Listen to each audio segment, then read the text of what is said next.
Olá, meu amigo, minha amiga, sejam bem-vindos ao nosso Portal do José, iniciando o nosso primeiro encontro nesse sábado, 7 de setembro, um dia que promete muitas emoções e muitos acontecimentos importantes no ambiente em que nós estamos vendo ainda muitas repercussões sobre os últimos acontecimentos que se deram ontem em Brasília e que acarretaram na demissão de Silvio Almeida do Ministério de Direitos Humanos aqui no nosso país.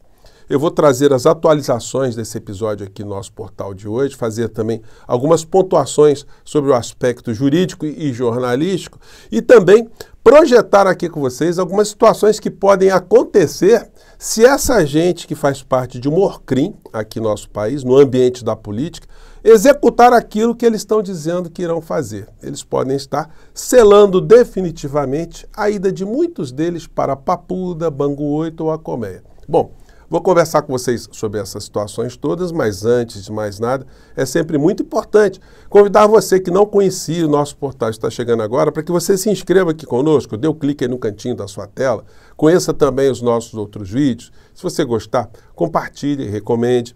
E não se esqueça, mande seu comentário, dê o seu joinha e, se puder, se inscreva aqui também no nosso clube de membros. Você que é muito bem-vindo e muito bem-vinda. Gente, todos os jornais hoje no Brasil estão comentando, ou com maior destaque ou menor destaque, a demissão de Silvio Almeida ontem. Folha de São Paulo. E eu chamo a atenção aqui no nosso papo com vocês, né, de duas expressões que são repetidas em quase todos os jornais. Lula demite, a palavra demite, Lula demite o ministro Silvio Almeida após acusações de assédio sexual. E a expressão assédio sexual. Todos os jornais estão falando isso.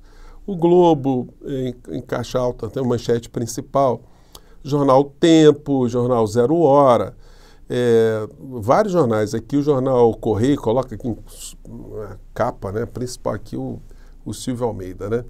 Por que eu estou chamando a atenção? Porque elas nos ajudam a ver nuances no meio dessa história toda. Sem entrar no mérito, gente, aqui é muito difícil, né? Você fazer um julgamento justo em meio a tanta névoa, em meio a tanta coisa que precisa ser esclarecida.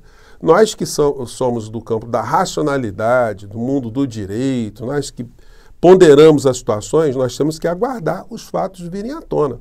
E muitas situações aí têm que vir à tona para que a justiça seja feita aí. E a justiça que eu digo aí, tanto se o ministro Silvio Almeida ele tiver inocência no meio dessa história, como se ele tiver responsabilidade. A justiça aparece quando os fatos são colocados para serem avaliados pela sociedade, pelo homem comum do povo, né? Enfim, mas o ex-ministro Silvio, em que pese aí ele ter uma respeitabilidade intelectual, seu intelectual no meio acadêmico, né? Ele mostrou uma imaturidade política muito grande. Porque uma vez surgida a acusação, ou conjunto de acusações, sendo ele culpado, sendo ele responsável, ele tem que fazer a meia-culpa, pedir desculpas e ver quais são as consequências e pedir para sair do governo. Sendo inocente, ele também tinha que sair do governo. Ele tinha que pedir o afastamento, porque seria uma forma mais isenta, mais idônea de provar que ele estava sendo objeto ali de algum tipo de acusação indevida. No entanto, quanto mais ele tentasse se apegar ao cargo, ele provocaria um desgaste ao governo e provocaria ainda mais um turbilhão de especulações sobre essa história toda. Se desde o começo ele já tivesse se afastado, isso já provocaria uma série de olhares diferentes no meio dessa história toda. Então ele mostrou aí uma inabilidade política, até porque estava impossível o presidente Lula mantê-lo no cargo em função das situações todas que estavam sendo levantadas. Então, a todos nós aqui só resta, né, torcer para que os fatos sejam explicitados, para que a gente possa avaliar isso de uma maneira muito serena e muito justa. A expressão assédio sexual, ela sugere que o ministro ele foi um agressor contundente, porque a figura do assédio sexual ela está prevista na legislação como a conduta de alguém que tem uma posição de comando, alguém que exige algum tipo de favor sexual de alguém que está ali sob a sua influência e, se não for correspondido, ele pode acarretar algum tipo de prejuízo a essa pessoa. Então, Foi essa situação que aconteceu. Até agora, pelos fatos que foram colocados, não foi exatamente isso. O que seria mais apropriado, acontecendo, ou sendo comprovado aquilo que foi apontado, seria uma importunação sexual, uma coisa indevida. Aquele gracejo, aquele toque não permitido, enfim. Uma coisa também que somente a apuração aí vai nos mostrar exatamente o que aconteceu. Mas do jeito que a coisa está sendo apresentada, né, de fato, o ex-ministro aí, para muitas pessoas, ele se converteu num verdadeiro monstro, né?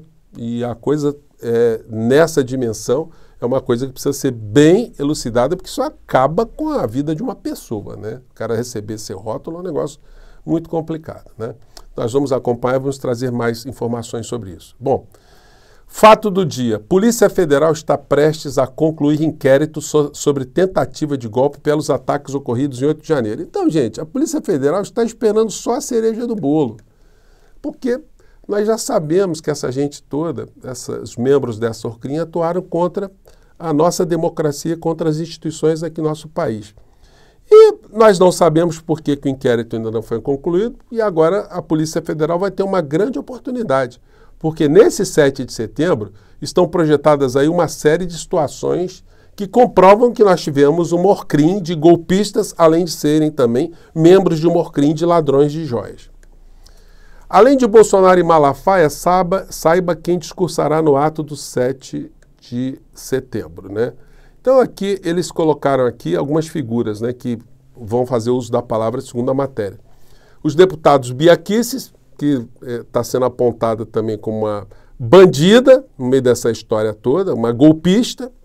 O Eduardo Bananinha, o Eduardo Bolsonaro, também a mesma coisa. A Júlia Zanata, a mesma coisa.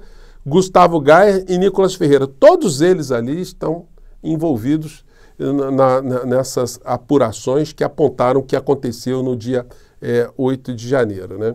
E também o Magno Malta está sendo aguardado para falar alguma coisa por lá, né?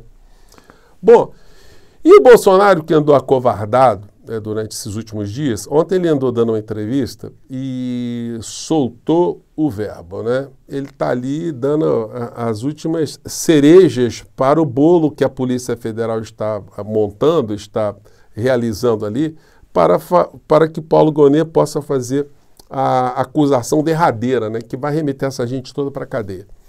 Bolsonaro chama Moraes de ditador e diz que vai desafiar o sistema na Avenida Paulista.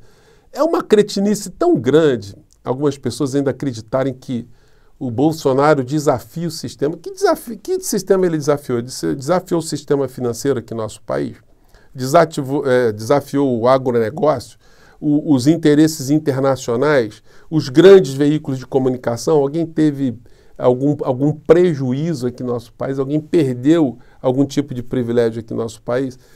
O centrão, os políticos desonestos, quem é que se deu mal? Qual foi o sistema aqui que se deu mal no governo Bolsonaro? Ele simplesmente é uma pessoa do sistema. E aí ele coloca aqui, entre aspas, vamos desafiar o sistema que eu comecei a abrir suas vísceras exatamente 6 anos. Olha, o sistema mais corrupto é o do vagabundo que entra para a vida política, coloca os filhos todos para se locupletarem de dinheiro público às custas de salário de servidores no gabinete. E enriquecendo às custas do dinheiro público, sem nunca terem trabalhado no setor privado. Não é demérito nenhum o cara ser servidor público. O que é demérito é ser servidor público desonesto, bandido, ladrão, e fazer disso um meio de vida, né? Então, esse discurso aí, cara, gente, é impressionante, né? Dá pra gente ficar... Enfim. E aí ele foi atacando o ministro Alexandre de Moraes assim, de uma forma muito contundente, né? Não tenho obsessão pelo poder, tenho paixão pelo Brasil. Quando eu saí daqui, 30 de dezembro, em 2022, algo me aconselhou a agir daquela maneira. Eu pressentia que algo estava para acontecer. Se eu tivesse ficado aqui no dia 8 de janeiro, estaria preso até hoje.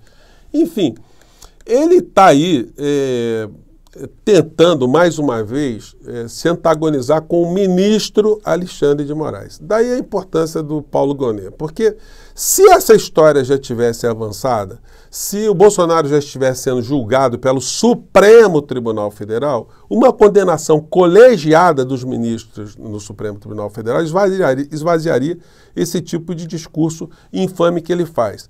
Ele andou em primeiro momento dizendo para as pessoas não levarem faixas, que o impeachment não é bom, mas eles estão prometendo hoje distribuir milhares e milhares de cartazes lá atacando o ministro Alexandre de Moraes e pedindo seu impeachment. Vamos conferir essa história toda. De todo modo, a Polícia Federal estará documentando tudo aquilo, né?